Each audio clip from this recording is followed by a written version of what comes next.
Another beautiful morning is here. Time now for us to get into the papers wherever you are. Thank you for making the time. We're joined by political scientist, director for the Center for European Studies at the University of Ghana, Dr. Kwame Asah-Asante. He joins us as we get into the papers. Doc, good morning to you.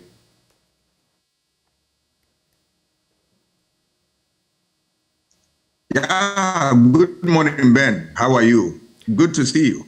I am well. Good to see you too. I can spy you from the corner of my eye. It's another Wednesday, and yes. I see you are decked in some beautiful butter curry in the background. Yes. Yeah. As always. As always.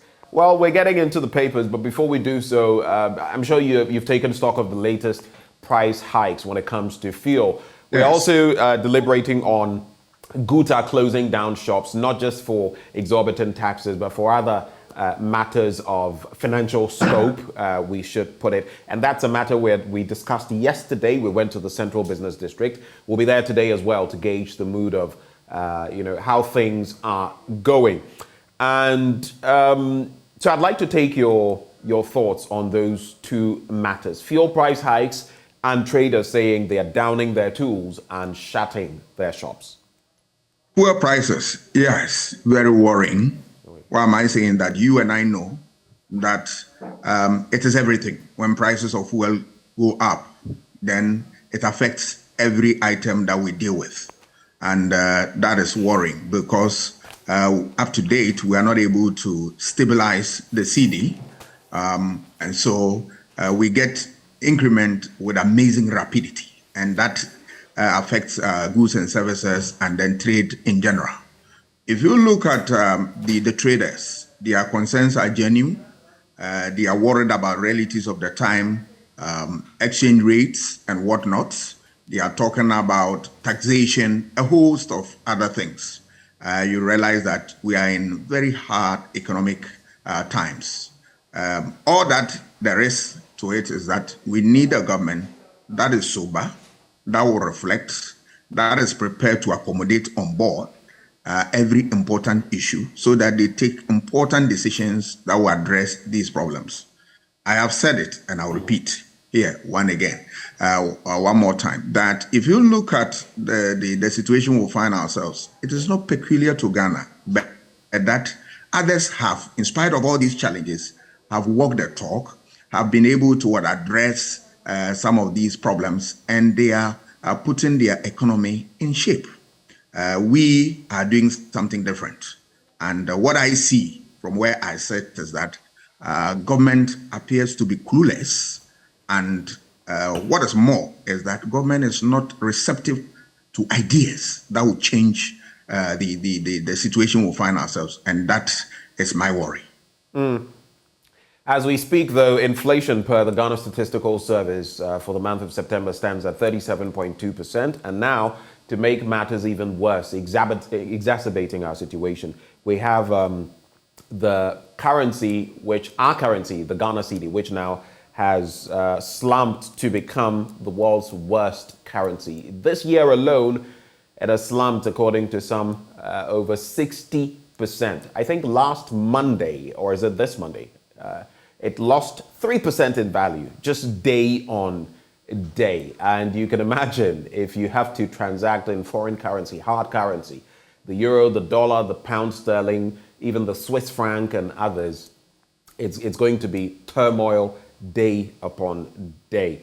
Yesterday, I was interacting with a friend in the UK who's coming into town, and there's something I need. And trust me, when I did the calculation of what I have to pay, it's not easy, but it is what it is. It is what it is. Let's get into the Daily Graphic newspaper now. Guta closes shops. There's also Swame Interchange project begins. And there's hundreds of buildings to go down. That's talk about a decisive action on encroachment at Sakumono Ramsar site today. Regional Minister Henry Quartey says so. On the back page, FIFA declares Qatar ready to host World Cup. Let's take a look at some of those stories, starting from that decisive action that is being spoken of. So hundreds of buildings within the Sakumono Ramsar site in Tema. So I think this is the Sakumono Ramsar site in the Tema area will go down today in a demolition exercise meant to free the site of encroachment. The exercise will be carried out by the National Security in collaboration with the Ministry of Lands and Natural Resources and the Greater Accra Regional Security Council within the buffer zone of the Ramsar site in accordance with Section 97 of the Local Governance Act. The Greater Accra Regional Minister, Henry Quartey, who made this known yesterday, said the demolition exercise was part of an ongoing exercise to reclaim encroached state lands and also protect Ramsar sites from distraction. He said this at the Crunch stakeholders meeting ahead of the demolition exercise. The meeting was meant to court the support of traditional authorities from the Tema and the Nungua traditional councils for the exercise. Quick reactions to this? We have heard this time and again, and I'm getting tired about this. So many buildings will go down and all that. Institutions are not working, because if institutions are working, how can you build without a permit? And where are the authorities, those in power, those who control us? Did they see them build? Or it just one day they woke up to see that buildings have sprung up? Is that the case? Is somebody doing his work, for which reason he is able to draw salary at the end of the month? Institutions are down. All right. So you will tell me that, yes, buildings will go down tomorrow. A new set of buildings will spring up. All right. What happens to what planning? How is the permit processes? How do we acquire permits? Are we handling that properly? That is a function of all that we are seeing. So the noise about buildings will go down and all that, I've heard it time and again. If we want to do a good job, we'll start from what? Permit acquisition, the processes, monitoring system, that you have the assembly that goes around all the time to check who is building and do you have permit and all that. People don't go there and then do all manner of funny things and then only come to pretend that they are just seeing buildings springing up. They've seen them, some of them have compromised their position and all that, and that's where we are. But see, there's a bigger cost to this when we begin to experience flood, as we are experiencing in recent times, due to climate change and some of these activities. So if you don't want to build this state, let's wait. A time will come, you and I will run away from our own land due to our own activities that undermine the very ecosystem that God has given to us. Let's get into some other stories. And we also have Guta closes shops. That story is on page 20 of the Daily Graphic newspaper. And members of the Ghana Union of Traders Association, Guta in Accra, will from today, October the 19th to Monday, October the 24th, close down their shops to highlight the challenges of their businesses. The move is also to protest against rising inflation, depreciation of the Ghana cedi, and the high lending rates due to an increase in the policy rate by the Bank of Ghana. The president of Guta, Dr. Joseph Obeng, made the declaration yesterday at the forecourt of the Ghana International Conference Center in Accra after a meeting with the Council of State. The action by Guta Accra follows a similar action undertaken last week by members of Guta in Kumasi. Guta last August threatened to close their shops, but rescinded its plan following a meeting with the Council of State. Now, one of the outcomes of that meeting was the formation of a joint committee of Guta and the Council of State to lead negotiations with the government and come up with recommendations. But after its initial meeting, the negotiation process was put on hold, leaving the association to its fate. I already made mention of that situation, which is pretty dicey. As I mentioned, the cedi itself is also slumping, has slumped to the point of becoming the worst performer globally. Tied to that, the IMF is telling us that inflation in Ghana is more domestic driven. And so this means there are hard issues that we ought to be addressing from our front. We've lost Dr. Kwame Asasante. When we're able to get him back, we'll take his thoughts on some of these matters. But just to wrap up on this story, in an interview with the Daily Graphic, the first vice president of Guta, Clement Boateng, explained that the closure of shops was necessitated by the government's failure to address the concerns of traders after weeks of engagements. He said the Council of State tried to intervene, but that effort was not fruitful, leaving the association with no choice as the situation was getting worse. So from today, as mentioned, per what we have to share with you, Bernice Abubedo Lanza, my colleague, will be live once more from the Central Business District of Accra as we bring you the scoop on what exactly the latest happenings are there, what the traders have to say, what buyers have to say, and what the way forward is, basically, on that trajectory.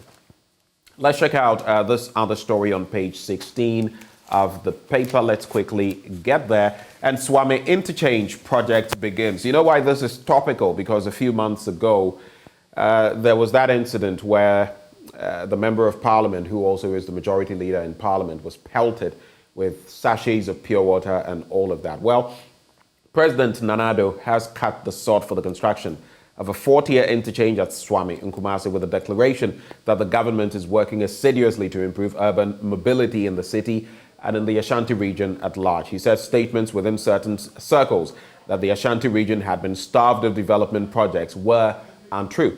The Swami Interchange project, which is in fulfillment of a pledge the president made during a tour of the Ashanti region last year, will consist of a 40-year interchange at the current Swami roundabout with an overpass at the Abrepo, Krofrom, Anumanje, Magazine, New Road, and Ebusua Krua junctions. It'll be the first 40-year interchange in the Ashanti region and the second in the country after the Pokwasi interchange in the Greater Accra region. President Akufo-Addo said the interchange with the complementary road project would tremendously improve the traffic situation in the region and also reduce the perennial congestion experienced around the Swami roundabout during peak time and improve urban mobility within the Greater Kumasi metropolitan area. And of course, the Member of Parliament for that area, like I mentioned, Oseichi Mensah-Bonsu, in another story, has said, remove laws that impede gender equality, remove laws that impede gender equality. And he was speaking at the Commonwealth Parliamentary Association as it met in Kigali, Rwanda.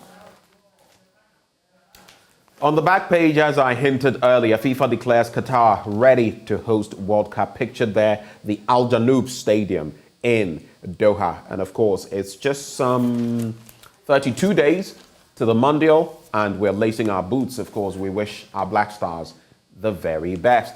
Let's get into the Ghanaian Times newspaper now. Fight against democratic recession, Professor Kakari to media.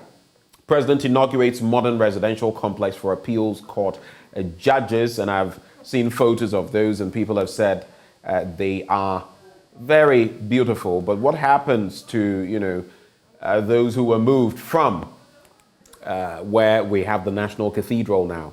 Are some of those judges being moved here? And what about the cost of the demolition and everything involved? There's also court orders sureties to produce former Maslog boss by December the 22nd, and 30 Galamseyers trapped in pit. Relatives call for urgent help. Let's start with that story on page 4 of that paper. Page 4.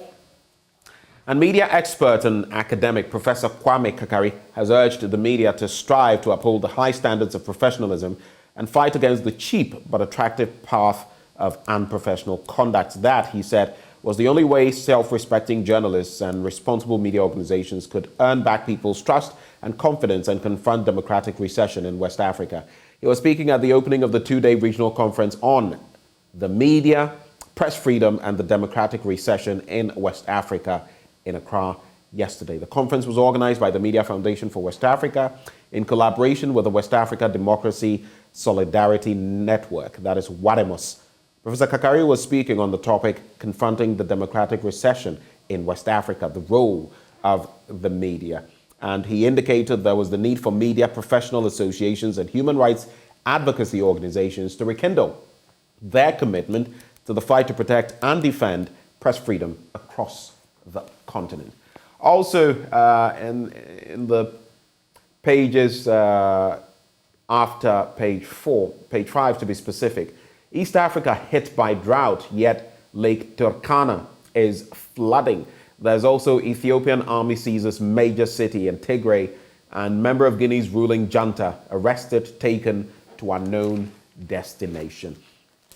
Let's come back. I see Dr. Kwame Asah-Asante from the corner of my eye. There's also President inaugurates modern residential complex for appeal court judges. That story is on page 7. Let me get into that before I bring in Dr. Asah-Asante. And so let's get into that story. It's actually, so President Nana Addo Dankwa Akufo-Addo has inaugurated the residential complex for Court of Appeal judges sited at Danyame in the Kumasi metropolis yesterday. The sod cutting for the commencement of the about 76 million Ghana cedi project was performed by the president with the support of the Asantehene Otumfuose II and Chief Justice Enin Yabua on April 20 last year, covering a 7-acre land. It is a gated community of 20 units of 4-bedroom apartments with outer houses, that is boys' quarters, a swimming pool, a guest house, a clubhouse, and a tennis court. Also inaugurated were 6 units of 3-bedroom houses with boys' quarters, a parking lot for the directors, and other supporting administrative staff of the Judicial Service. There's also 30 Galamseyers trapped in pit. Relatives call for urgent help. Let's backtrack, go to page 3 for that. And about 30 people believed to be Galamseyers have been trapped in a pit belonging to the Anglo Gold Ashanti Company in Obuasi. The incident took place at the Ivory Coast pit of the AGA on Saturday. They were reported to have sneaked into the pit at Ariam, a suburb of Obuasi, to prospect for gold, but the news of the trapping came yesterday when victims' relatives noticed their absence for some days and raised concern. As at the time of filing this report, they were still in the pit, and it was feared that if they were not immediately rescued, they could lose their lives since they had been trapped for 5 days. Quick reactions to this story. So the inauguration of a modern residential complex for appeal court of appeal judges, let me put it that way, in Kumasi. Of course, what comes to mind is the construction of the National Cathedral and those judges' quarters we razed to the ground and what has happened to that. Tie that into the 30 Galamseyers trapped in a pit. Doc. Yes, if you look at Galamsey, it's a sorry story. We are not able to put our foot down, particularly government. Government has rules and regulations regulating the conduct of people in this field, and government is turning a blind eye to this, and yet turning around to pretend as if it's fighting Galamsey. You can't deceive anything or anybody. The reality will dawn on all of us one day when after we have destroyed our environment, where we have no water, where we have flooding, taking place all the time, where we have loss of lives as a result of some of these things. That is where we'll begin to plan and plan properly. But we want to caution the MPP government that, you see, in governance, there are 2 issues. It's a contest of ideas and referendum of your work. We want to see the legacy that they will leave. Is it a legacy that they want to bequeath to this country? Having this, you look on for all the water bodies of this country to be destroyed. When we had colonial rule for a long time, where the British man gold, our chiefs man gold, but they kept our water bodies intact. We are destroying it at this time, and the government look unconcerned. Well, that is for them to advise. They either take it or not. But the day will come that this will become part of the raw materials for campaign messages. They must look at that. And then the issue of the other one you said, if you could draw my attention to that. So the Galamsey, there was Galamsey, and there was the bit about the judges' quarters. Yeah, the judges, yes. It's good that we are strengthening the frontiers of our judiciary. It's a good thing. We are getting competent people to occupy the bench to deliver justice. It's, a very heartwarming news, and that for democracy to survive, we need a judiciary to be strong. And I hope and pray that we'll be able to support the judiciary to have all these facilities so that they can dispense justice in no time, and then with the utmost efficiency. Well, Doc, let's get into some other stories now. There's the Daily Guide. We don't support Galamsey. Johnson Esiedu Nketia, that story on page 6. Of course, Johnson Esiedu Nketia taking on the Daily Guide newspaper for the story they published yesterday and the purported comments on Galamsey and other related matters. Well, Today on page 6, there's another story. Supreme Court not being packed, that's according to a nominee. Produce ex-Maslock boss, court orders Alex Mould, and there's Nana Katsort for 40 Swami interchange. We've already spoken about that. But let's go to page 6 first. So let's quickly get there. Johnson Esiedun Kitias, General Secretary of the NDC, has stated that the largest opposition party does not support illegal mining, popularly known as Galamsey. Neither does he. According to Mr. Nketia, he condemned Galamsey operations when he spoke on Oyeripa FM in Kumasi last Friday during an interview on the devastating impact of the menace on the environment. In a letter to the Daily Guide yesterday, which is the letter I was referring to, he clarified during the radio program the preparedness of the NDC to institute sustaining mining practices should it be elected into power in 2024. The NDC chief scribe had stated that his party would not stop mining, adding that no government could stop mining in Ghana except to employ appropriate measures to guide how the country's mineral resources could be extracted. So that brings me to that statement that was put out. It's from Susineri attorneys, and it's addressed to the Daily Guide newspaper, asking for a retraction and apology of that headline story of the Daily Guide newspaper of Tuesday, 18th October 2022, which is yesterday. Let's get into some other stories at page 3 now. And produce ex-Maslock boss. And an Accra High Court has given former Chief Executive Officer of the Ghana National Petroleum Corporation, Alex Mould, and Gavivina Tamaklo, 101 days to produce former Chief Executive Officer of Microfinance and Small Loan Center, Maslock, Sedina Ationu Tamaklo, to stand trial. According to the court, failure to do so will result in the two men who stood as sureties for Ms. Tamaklo paying the 5 million Ghana cedi bail bond they executed. This was contained in the court's ruling on an application filed by the Office of the Attorney General seeking to forfeit the recognizance of the bail bond on the two sureties after the accused failed to return to Ghana after she was granted leave to seek medical treatment in the United States last year.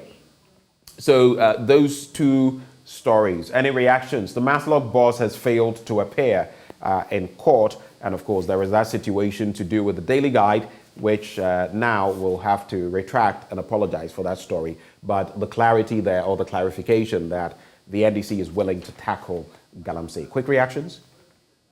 Yeah, Maslock story, you know my position. It's before court. Let the court handle that. Let's go for the Esiedun Ketia's statement. If you look at it, we always, want to support activities, economic activities of people in this country.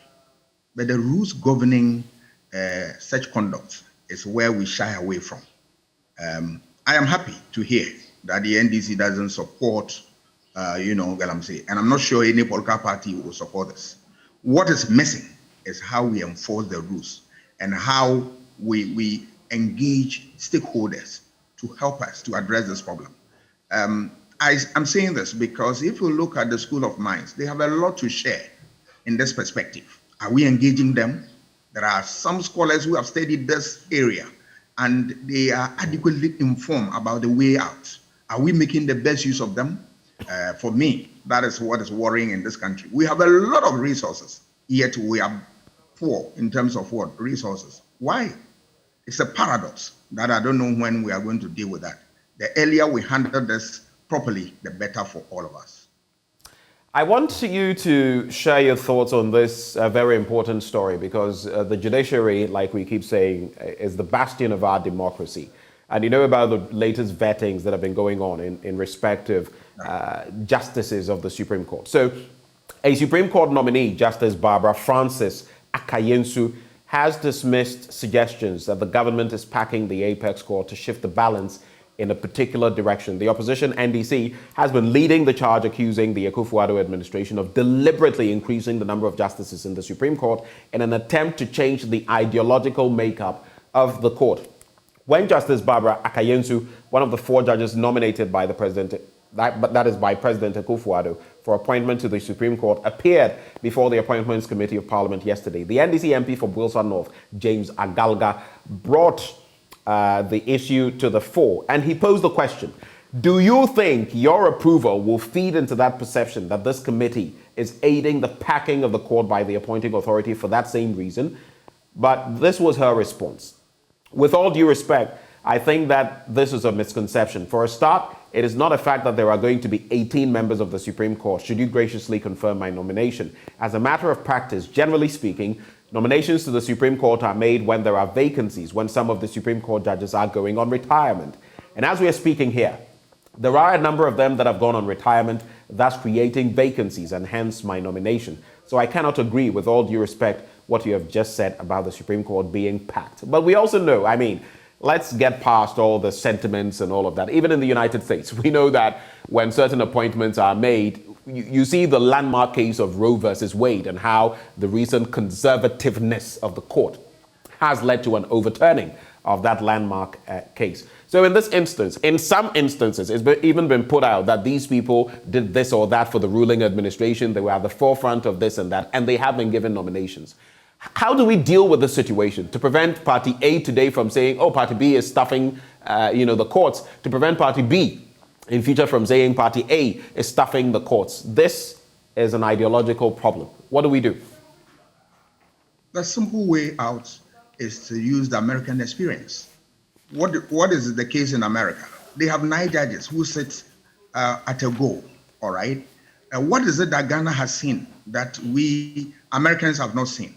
What is it that Ghana has in terms of resources that the US doesn't have? That the US had 9 Supreme Court judges and we have more, and still what? Adding, all right? That is where my problem is. We need to put a cap on that. Once you put a cap on that, you save yourself from the attacks that you are packing the courts. You also save yourself of being accused that, look, these people are in favor of one government or another and all that. And a time will come that even within the lifetime of a government, you will not have somebody who the president would appoint to serve because all of them are alive and all that. I think we can, emulate the experience of the US and then make it part and parcel of what we do here. Otherwise, look, presidents will come and pack the courts. And they are not wrong because the Constitution allows them. Yes, but do you feel? Of course, you can say that people should apply their conscience in this issue to avoid some of the rhetoric that we've seen. But do you feel that is happening currently? Looking at the nominees, the people who keep being nominated, do you feel that is the trajectory we are on? My position is that if that is the problem, there is a cure. There is a cure for it. The cure is that put a cap, and then we'll look at it. If the problem continues to exist, then we'll tell ourselves that that is not the way to go. But I can say without fear of contradiction that, look, when we put a cap, we'll be able to reduce some of these problems, all right? Why do we want to have more? My worry also is the fact that the financial base, all right?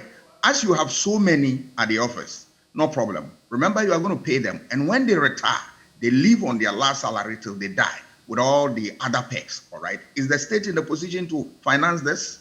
And we seem to be we have turned blind eye on this. And this is something that is worrying me for a very long time. When I visited the US Supreme Court and we were introduced to a lot of things that I asked myself, why does my country want to be in such a difficult situation? What we can do is place a cap, resource the courts, get a lot of researchers, very great lawyers to work under these Supreme Court judges, and then they will deliver, and all of them will sit at a go, all right? That will address a lot of these problems that we are having.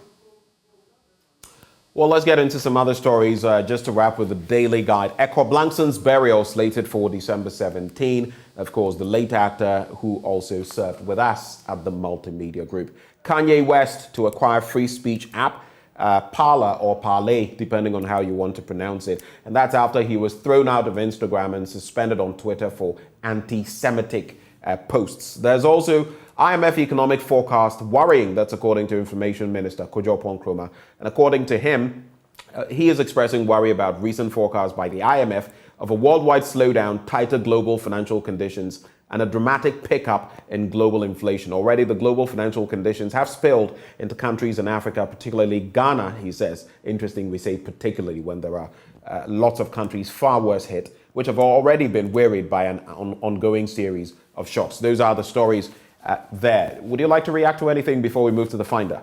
Yes, I'll do that.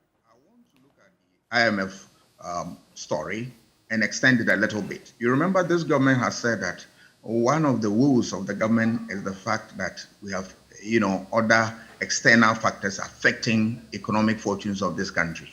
They've cited the war in Europe, Ukraine, and other things. All right, but the IMF have come out clearly that no, it is other factors within the system and not external. All right. I want to believe that the government want to be honest to us at all times, because there is always the requirement that you need honesty in governance if you want people to believe you. And then if there are problems, they should be honest enough and tell us that this is the problem, we need to fix it. We think that we haven't got our fingers right on the buttons yet, but give us a little time to do that. Political communication is a problem for this government, and it dovetails into a lot of things, and that is the result of a lot of reactions we are getting from speeches of the president, ministers, and all that. Going forward, we believe that the government will be frank and sincere and very honest in some of the information they churn out, and then admit that where they go wrong, that we are wrong. We didn't get our acts together. Give us a little time, we'll work on these things and come back strongly. I think that is the way to go. Governance must be guided with what? Honesty. Let's get to the Finder newspaper. Disruption of academic work to linger as labor unions vow not to resume work. And I am pictured there, Dr. Richard Amankwafosu, UPSA UTAG president. There's also fuel price increases. Petrol 94%, diesel 136% between January and October 2022 with negative impacts. I think the headlines of these stories, sum it all up. Fuel price increments. Petrol has shot up 94% between January and October this year. Diesel by 136%. When you go around, and I was at a filling station yesterday, diesel is now the highest on that commodity market. There's also that UTAG strike by the universities. I hear the UCC is not partaking in it. What do you make of these two situations? Fuel price increments and then academic work grinding to a halt in our major public institutions?